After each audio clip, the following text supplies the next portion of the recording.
चलिए, नमस्कार दोस्तों, स्वागत है आपका एसजी क्लासेस में। मैं मोहित पांडे आप सभी के लिए एक नया टॉपिक लेके आया हूँ, फिजिक्स का साउंड।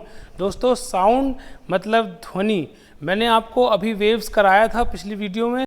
वेव्स अच्छे से पढ़ेंगे उसके बाद ही साउंड आपको समझ में आएगा, क्योंकि दोस्तों साउंड बहुत इंपॉर्टेंट चैप्टर है। हीट, साउंड और लाइट सबसे ज़्यादा मार्क्स कवर करता है आपके एग्जाम में। तो साउंड क्या होता है दोस्तों?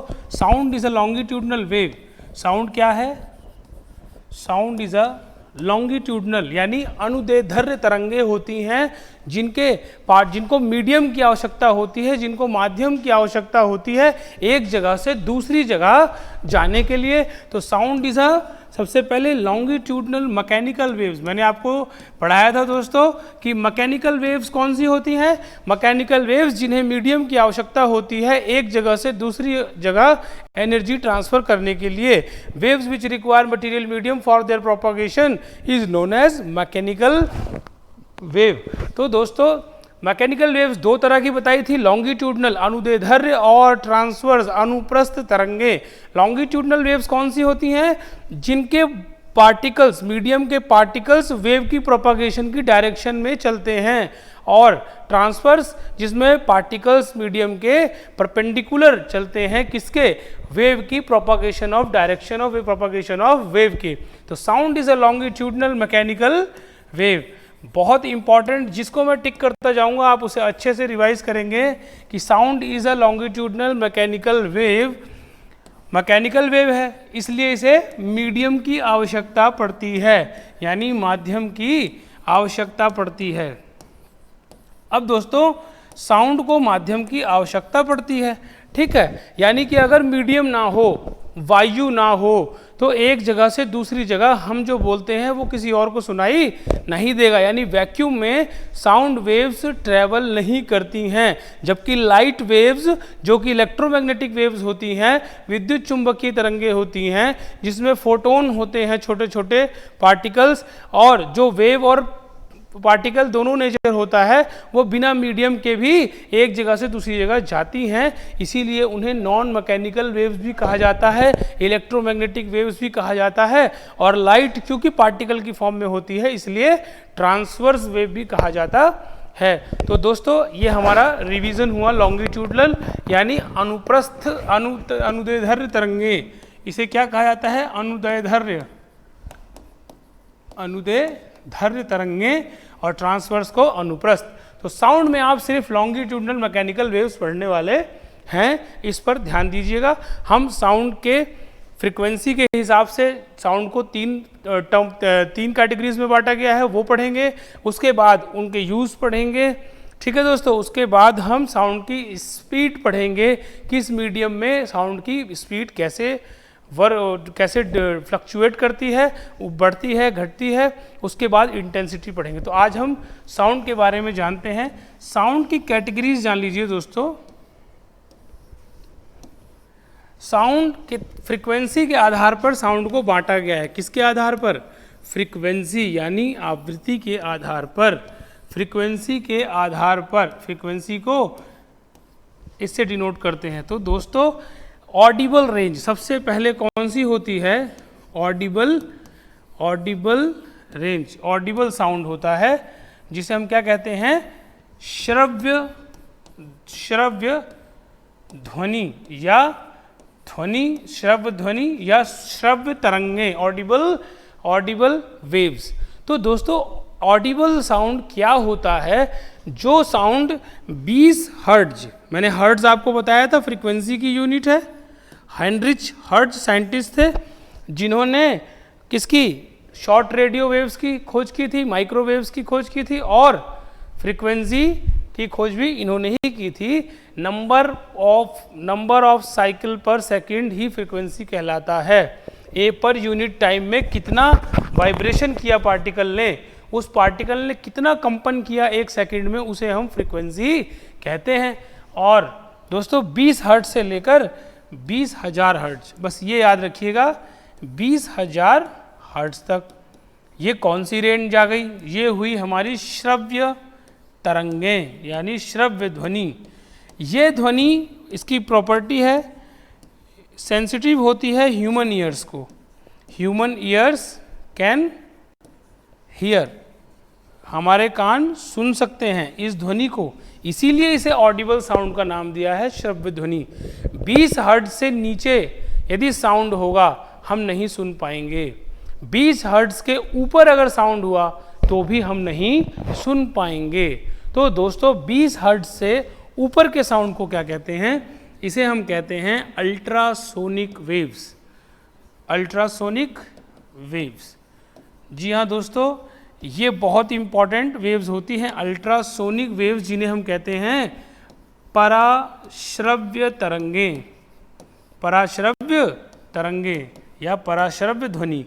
पराश्रव्य ध्वनि 20,000 हर्ट्ज से ऊपर जाएंगे तो पराश्रव्य तरंगें उत्पन्न होती हैं, और 20 हर्ट्ज से जैसे ही नीचे जाते हैं इंफ्रासोनिक वेव्स निकलती हैं।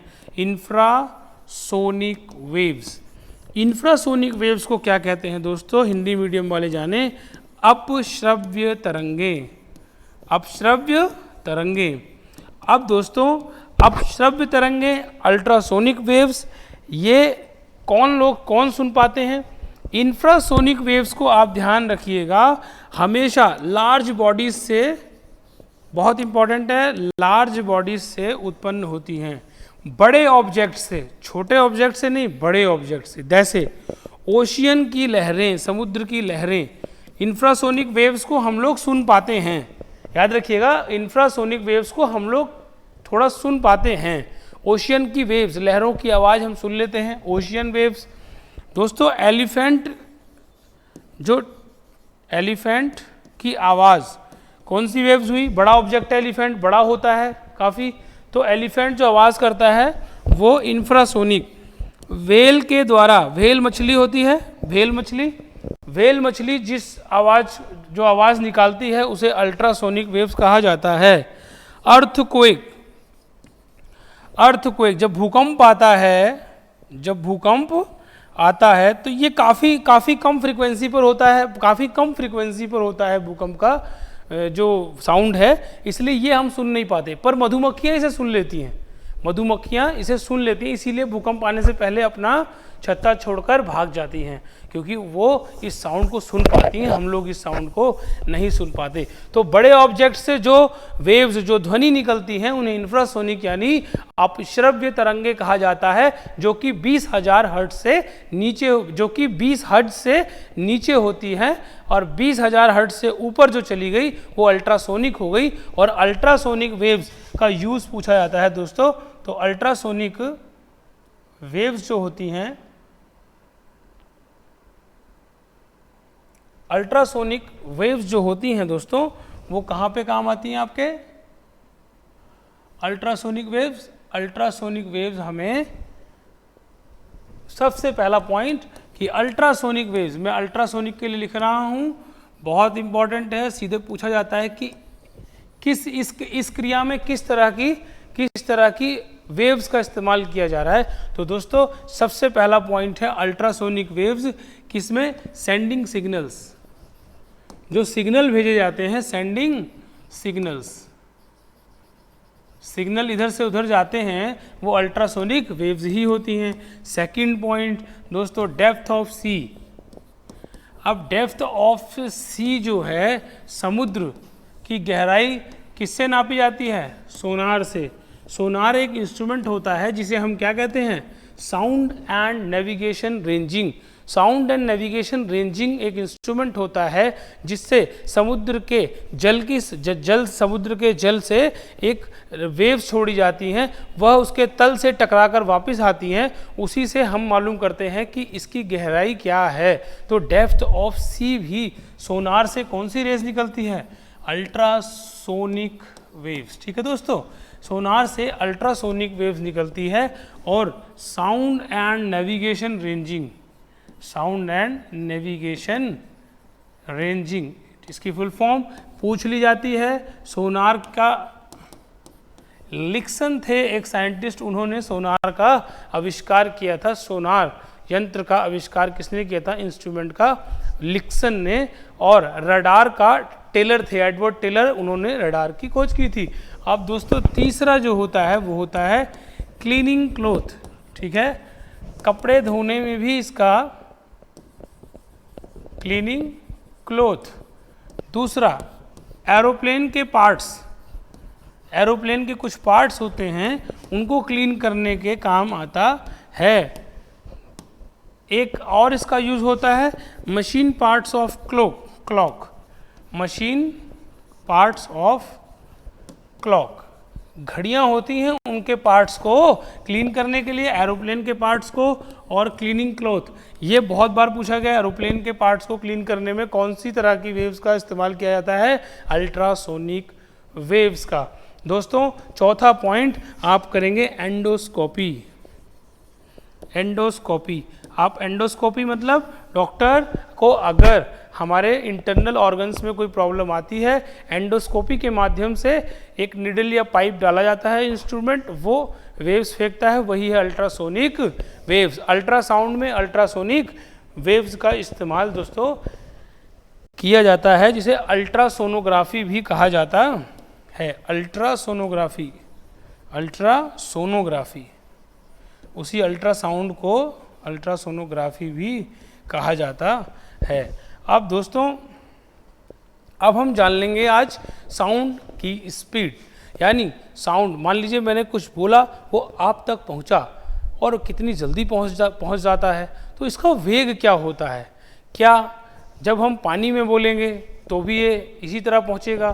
क्या हम जब किसी मेटल को जब भी हम हिट करते हैं तो भी साउंड उत्पन्न होता है उसमें, तो वो एक जगह से दूसरी जगह कितनी स्पीड में जाता है? आज हम स्पीड की बात करेंगे। तो स्पीड ऑफ साउंड सबसे पहले आप जान लीजिए, यानी ध्वनि का वेग। स्पीड ऑफ साउंड किन किन चीज़ों पर इफेक्ट करता है वो जानेंगे। स्पीड ऑफ साउंड यानी ध्वनि का वेग, ध्वनि का वेग। तो दोस्तों ध्वनि का जो वेग है वो किस पे डिपेंड करता है? तो आप याद रखिएगा कि स्पीड ऑफ साउंड, ध्वनि का वेग किस पे डिपेंड करता है? इज डायरेक्टली प्रोपोर्शनल टू, इसी तरह पढ़िएगा, बुक्स में दिया हुआ है डेफिनेशन, पर आप इस तरह पढ़ेंगे जल्दी से आपको सारी चीज़ समझ में आएगी। Speed of sound, elasticity of material, elasticity of medium, यानी जिस मीडियम में, जिस माध्यम में ये चल रहा है, क्योंकि माध्यम के बगैर तो ये चल ही नहीं सकता। मैंने क्या बताया, लॉन्गिट्यूडनल वेव्स होती है मैकेनिकल, तो माध्यम के बगैर चल नहीं सकता। तो स्पीड ऑफ साउंड जो है वो इलास्टिसिटी ऑफ मीडियम में पे डिपेंड करती है, यानी मीडियम की इलास्टिसिटी जितनी ज़्यादा होगी, जितनी ज़्यादा होगी, यानी जितना वो सख्त होगा, जितना वो सख्त होगा। इलास्टिसिटी मैंने आपको पढ़ाया है चैप्टर, आप देख लीजिएगा अगर आपने वीडियो नहीं देखी। इलास्टिसिटी का मतलब है कि कितना restoring force per unit area generate करता है, रेशो है इसका, और वह कितना शेप चेंज करता है डिफॉर्मिंग फोर्स लगाने के बाद, ठीक है, वही उसकी इलास्टिसिटी। यानी जितना सख्त होगा उतनी ज़्यादा स्पीड ऑफ साउंड उसमें होगी। और यही बात इस तरह से कह दी कि डेंसिटी ऑफ मीडियम, यानी वह मीडियम कितना घना है। अब घना तो सख्त, जो चीज़ सख्त होगी वो घनी होगी। सॉलिड जो होगा वो ज़्यादा, सॉलिड की डेंसिटी ज़्यादा होती है, लिक्विड की डेंसिटी कम होती है, गैस की डेंसिटी और कम होती है। तो दोस्तों इसका मतलब इन दोनों बातों से एक बात निकल के आई कि स्पीड ऑफ साउंड मैक्सिमम किस में होगा? अधिकतम, यानी स्पीड ऑफ साउंड मैक्सिमम होगा सॉलिड के अंदर। सीधे आए आपको कि स्पीड ऑफ साउंड, ध्वनि का वेग सबसे ज़्यादा किस में होता है? तो आप कहेंगे ठोस में, सॉलिड में। और ध्वनि का वेग इलास्टिसिटी की, मीडियम की इलास्टिसिटी पर डिपेंड करता है, लोच पर डिपेंड करता है। लोच जितना ज़्यादा होगा, इलास्टिसिटी जितनी ज़्यादा होगी उतना ज़्यादा स्पीड ऑफ साउंड होगा, जितना ज़्यादा डेंसिटी होगी मीडियम की उतना ज़्यादा स्पीड ऑफ साउंड होगा। यानी मीडियम, माध्यम जितना घना होगा, जिसमें ध्वनि को चलना है, जितना घना होगा उतनी ज़्यादा स्पीड ऑफ साउंड होगा। तो इन्हीं दोनों बातों से ये निकल के आए कि स्पीड मैक्सिमम कब होगी साउंड की? स्पीड ऑफ साउंड, आप कंफ्यूज मत होइएगा, मैं स्पीड लिख रहा हूँ तो साउंड की स्पीड लिख रहा हूँ। तो ध्वनि का वेग अधिकतम किस में होगा? सॉलिड में, यानी ठोस में। ठीक है दोस्तों, ध्वनि का वेग देखते जाइए, स्पीड, ध्वनि का वेग मिनिमम किस में होगा? फिर आप बताइए, ध्वनि का वेग मिनिमम होगा गैसेज में। ठीक है दोस्तों, यानी कि हवा में ध्वनि का वेग लोहे में या स्टील में ध्वनि के वेग से हवा में कम वेग होगा। लोहे में ध्वनि का वेग बहुत ज़्यादा होता है, स्टील में बहुत ज़्यादा होता है। पानी में ध्वनि का वेग, पानी में भी ध्वनि का वेग हवा की में उसकी गति से ज़्यादा होता है। ध्वनि का वेग हवा में कम होगा, पानी में ज़्यादा होगा, स्टील में और ज़्यादा। तो दोस्तों इसका मतलब सॉलिड में ध्वनि का वेग ज़्यादा होता है, लिक्विड में और कम हो जाएगा, और गैसेस में सबसे कम होगा। तो यहाँ तक आपको ये समझ में आ गया होगा। दोस्तों साउंड का एक और ये डिपेंड करता है स्पीड ऑफ साउंड। अब देखिएगा आप कि साउंड की स्पीड माध्यम में वेवलेंथ बदलने से बदलती है। फ्रीक्वेंसी भी होती है उसकी और वेवलेंथ भी होता है। साउंड वेव में फ्रीक्वेंसी भी होगी, वेवलेंथ भी होगा, तरंगदैर्घ्य भी होगी और आवृत्ति भी होगी। तो स्पीड ऑफ साउंड, एक बात याद रखिए बहुत इंपॉर्टेंट है, speed of sound changes with change in wavelength, with change in wavelength, यानी उसकी वेवलेंथ अगर बदली, याद रखिएगा यहाँ तक आप कंसेप्ट अलग रखिएगा। इसके बाद दूसरा कंसेप्ट है कि स्पीड ऑफ साउंड, यानी यदि ध्वनि की स्पीड में बदलाव आया तो उस माध्यम में क्यों बदलाव आया, क्योंकि उसकी वेवलेंथ बदली होगी, तरंगदैर्घ्य बदली होगी। चेंज इन वेवलेंथ बट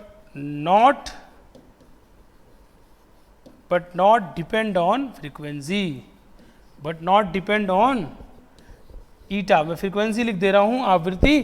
तो यानी भाई ध्वनि पानी, मान लीजिए ध्वनि हवा में चल रही है, फिर पानी में वो तेज हो गई, तो पानी में तेज होने का मतलब उसकी वेवलेंथ बढ़ गई, फ्रीक्वेंसी उतनी ही रही, फ्रीक्वेंसी पे कोई फर्क नहीं पड़ता। ये समझाने का इसका मतलब है कि स्पीड ऑफ साउंड चेंज होता है तरंगदैर्घ्य के चेंज होने से, आवृत्ति के चेंज होने से कोई फर्क नहीं पड़ता है। इसीलिए आप यहाँ पर नोट करके लिखिए कि speed increases, speed of sound, ध्वनि का वेग, speed of sound increases with increase in wavelength, with increase in wavelength, यानी वेवलेंथ बढ़ने से साउंड की स्पीड बढ़ जाती है इन अ मीडियम, किसी माध्यम में, किसी भी माध्यम में। ठीक है दोस्तों, अगर साउंड की वेव की वेवलेंथ बढ़ी, साउंड की वेवलेंथ बढ़ गई तो साउंड की स्पीड बढ़ जाएगी, फ्रीक्वेंसी पर डिपेंड नहीं करता। तो दूसरा point, speed of sound not dependent on frequency, not dependent on frequency. तो स्पीड ऑफ साउंड आवृत्ति पे डिपेंड नहीं करता, तो डिपेंड किस पे करता है, वेवलेंथ पे। तो दोस्तों ये बात याद रखिएगा कि स्पीड ऑफ साउंड किस पे डिपेंड करता है, वेवलेंथ पे। वेवलेंथ बढ़ेगी तो साउंड की स्पीड बढ़ेगी, और वेवलेंथ घटेगी, साउंड की स्पीड घटेगी। फ्रीक्वेंसी बढ़ जाए या घट जाए, साउंड की गति पर कोई फर्क नहीं पड़ेगा। ये बहुत इंपॉर्टेंट पॉइंट्स है दोस्तों, ये बार बार आप रिवाइज करते रहिएगा, क्योंकि एग्जाम में सीधे सीधे क्वेश्चन आता है कि यदि ध्वनि की आवृत्ति को कम कर दिया जाए तो उसके वेग में क्या प्रभाव होगा। तो आप सिर्फ वो ऑप्शन ढूंढेंगे, आपको ये रटा हुआ होना चाहिए कि फ्रीक्वेंसी का कोई फर्क साउंड की स्पीड पर नहीं पड़ता। लेकिन अगर आपको ये क्वेश्चन आए एग्जाम में कि किसी ध्वनि की तरंगदैर्घ्य को, किसी ध्वनि की तरंगदैर्घ्य को आधा कर दिया गया, तो याद रखिएगा उसकी गति भी आधी हो जाएगी। किसी की वेवलेंथ, किसी की तरंगदैर्घ्य को डबल कर दिया गया, ध्वनि की तरंगदैर्घ्य को डबल कर दिया गया, दुगना कर दिया गया, उसकी स्पीड भी दुगनी हो जाएगी। आवृत्ति से कोई मतलब नहीं है, तरंगदैर्घ्य आधी तो स्पीड भी आधी, तरंगदैर्घ्य डबल तो स्पीड भी डबल। ये बहुत इंपॉर्टेंट पॉइंट है दोस्तों। और एक बात और कि एग्ज़ाम में अब कंसेप्चुअल क्वेश्चंस आते हैं दोस्तों। अब रटे हुए क्वेश्चंस कम आते हैं, कंसेप्ट पे क्वेश्चंस ज़्यादा आते हैं, इसलिए आप चीज़ों के कंसेप्ट को समझना शुरू कीजिए। और एक बार आप समझ गए तो सिर्फ आपको रिवाइज करना है, रिवाइज करते रहेंगे आपको लर्न रहेगा। दोस्तों स्पीड ऑफ साउंड वेवलेंथ पे डिपेंड करती है। उसके बाद हमारे पास है speed of sound is maximum in solids, ये हमने पढ़ लिया। अब स्पीड ऑफ साउंड गैसेस में कैसे होती है दोस्तों, ये देख लीजिए आप। गैसेस का फंडा थोड़ा अलग है, गैसेस में सबसे कम होगी, ये बात तो क्लियर है कि गैसेस में सबसे कम होगी।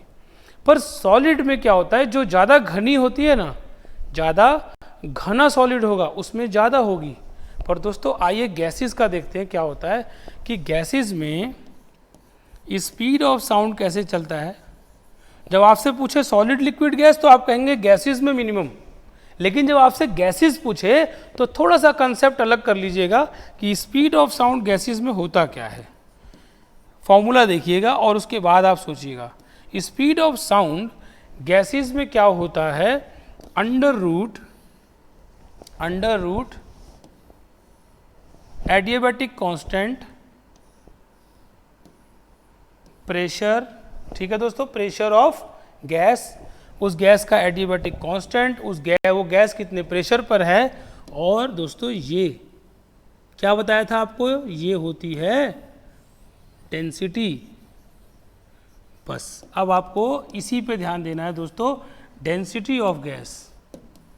अब दोस्तों एडियाबैटिक कांस्टेंट क्या होता है इसको आप जान लीजिए, जिसे हम कहते हैं रीदोष्म या सुधोष्म घातांक।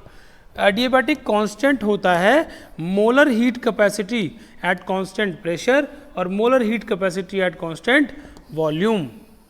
तो आप Cp/Cv सीधा सीधा पूछ भी लिया जाता है कि रुद्धोष्म घातांक इनमें से किस ऑप्शन से इंडिकेट हो रहा है, तो याद रखिए रुद्धोष्म घातांक Cp/Cv, जिसे हम क्या बोलते हैं, adiabatic exponent of gas, adiabatic exponent of gas, gas का एडियाबैटिक एक्सपोनेंट।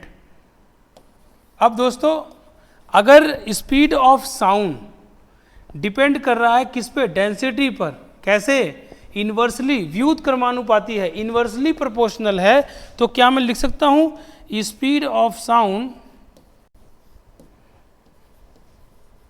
इस फॉर्मूले से मैं लिख सकता हूं इज डायरेक्टली नहीं, इन्वर्सली प्रोपोर्शनल, क्योंकि देखिए आप डिनोमिनेटर में है density, inversely proportional to density of gas. अब इससे आप क्या समझते हैं कि दोस्तों जो गैस, अगर गैस की डेंसिटी ज़्यादा हुई, डेंसिटी मतलब घनत्व, गैस ज़्यादा घनी हुई, भारी हुई, गैसेस में जो ज़्यादा भारी होगी उसका घनत्व उतना ज़्यादा होगा, उतनी ज़्यादा वो घनी होगी। तो जो गैस जितनी भारी होगी उसमें साउंड की स्पीड उतनी कम होगी, जो गैस जितनी भारी होगी साउंड की स्पीड उतनी कम। इसका मतलब दोस्तों कि हाइड्रोजन और अगर ऑक्सीजन को पकड़ूं, मैं हाइड्रोजन में बोलूं, हाइड्रोजन गैस भरी हो उधर आवाज़ को भेजा जाए और ऑक्सीजन गैस भरी हो उधर आवाज़ को भेजा जाए, तो बताइए किस में, सॉलिड में तो जिसकी डेंसिटी ज़्यादा उसमें तेज जाएगी आवाज़, लेकिन गैसेस में जिसकी डेंसिटी ज़्यादा, इन गैसेस मैं लिख रहा हूँ गैसों में, in gases speed of sound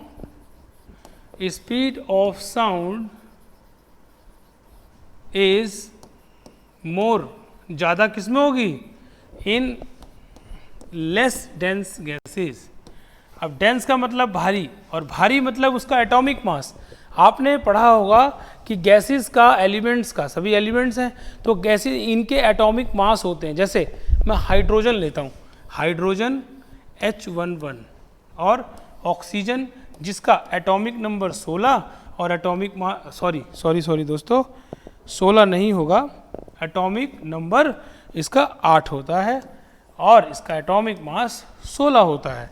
तो दोस्तों मास का मतलब क्या हुआ, ये कितनी घनी है, मास का मतलब कितनी घनी है, ये देखिए ये मास हुआ इसका हाइड्रोजन का।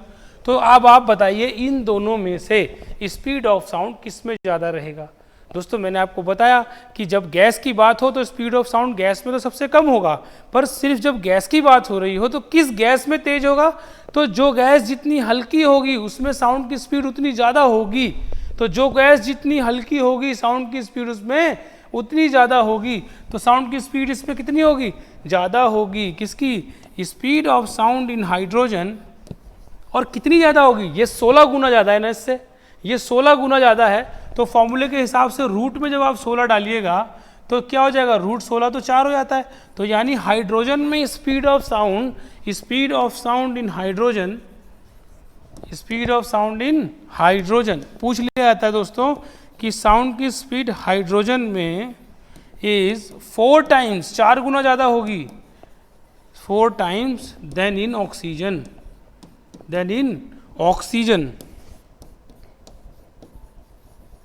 तो दोस्तों हाइड्रोजन में जो साउंड की स्पीड होती है वो होती है हाइड्रोजन में लगभग 1269 किलोमीटर 1269 मीटर पर सेकंड होती है। यानी 1 सेकंड में 1269 मीटर साउंड जाता है, मीटर पर सेकंड।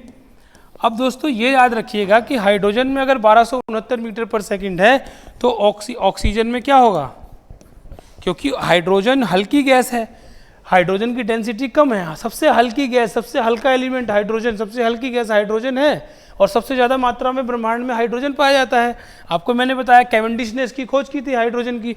अब दोस्तों ऑक्सीजन जो है 16 गुना ज़्यादा भारी है, तो ऑक्सीजन में साउंड की स्पीड 4 गुना कम होगी। तो 4 गुना कम होगी तो 4 तिहाई 12, 4 एक कम 4, तो 4 सते 28 और 4 दूनी 8, 4 पंचे 20, लगभग 317.25 ऑक्सीजन में स्पीड ऑफ साउंड होगा मीटर पर सेकंड। तो दोस्तों जितनी हल्की गैस, सॉलिड में तो जितना घना होगा सॉलिड उतनी ज़्यादा स्पीड ऑफ साउंड होगी उसमें। इलास्टिसिटी जिसकी ज़्यादा, डेंसिटी जिसकी ज़्यादा, स्पीड ऑफ साउंड उसका ज़्यादा।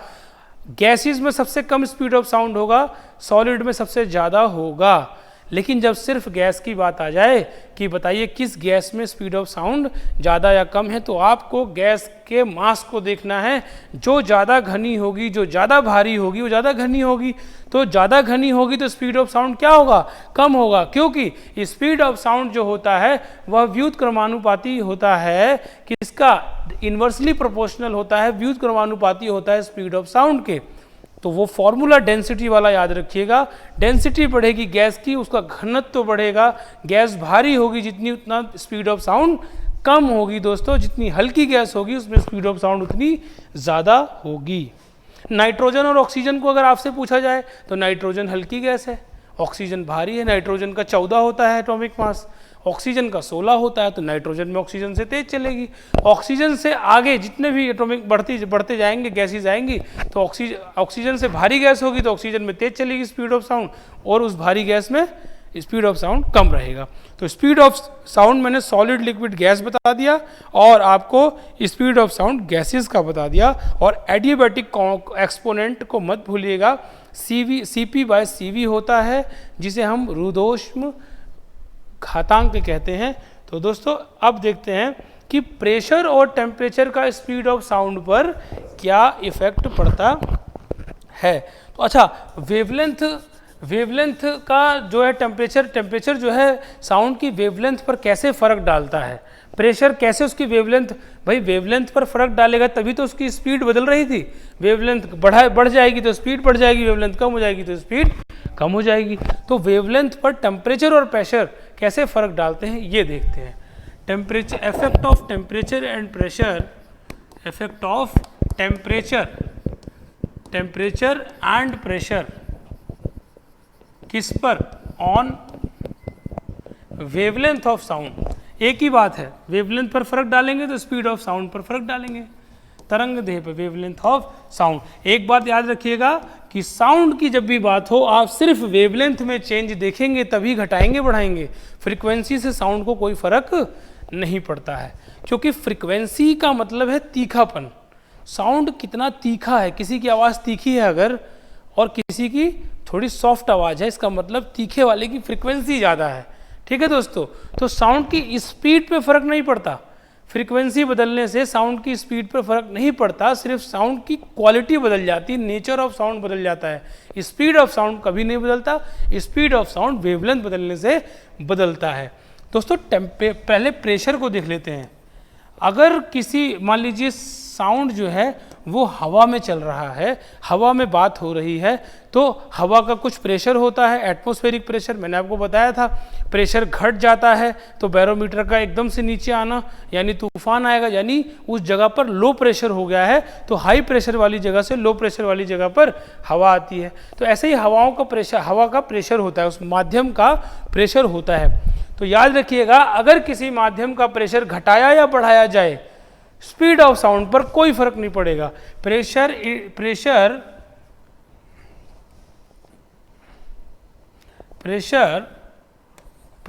ऑफ मीडियम, दोस्तों pressure of medium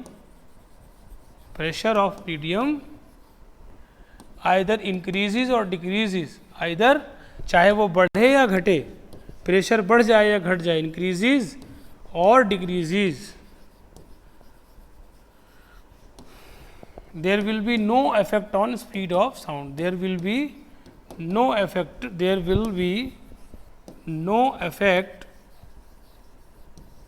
on speed of sound।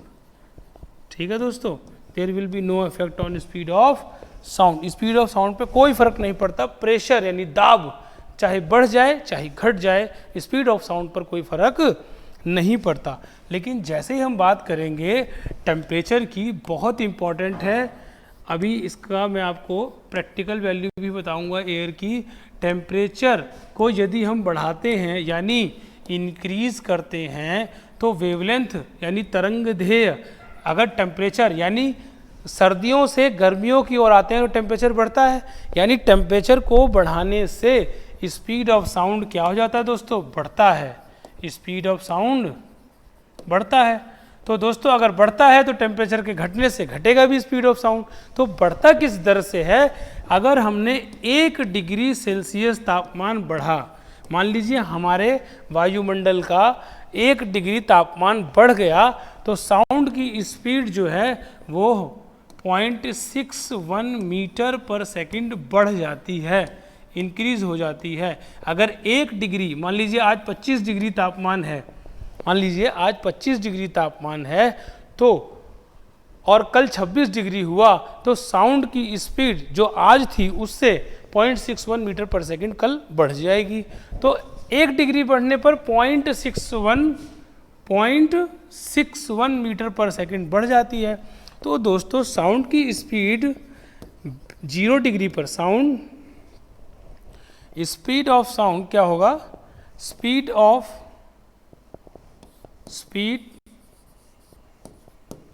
Sound eight 0 degree Celsius, ये बहुत इंपॉर्टेंट है, एग्जाम में सीधा आता है।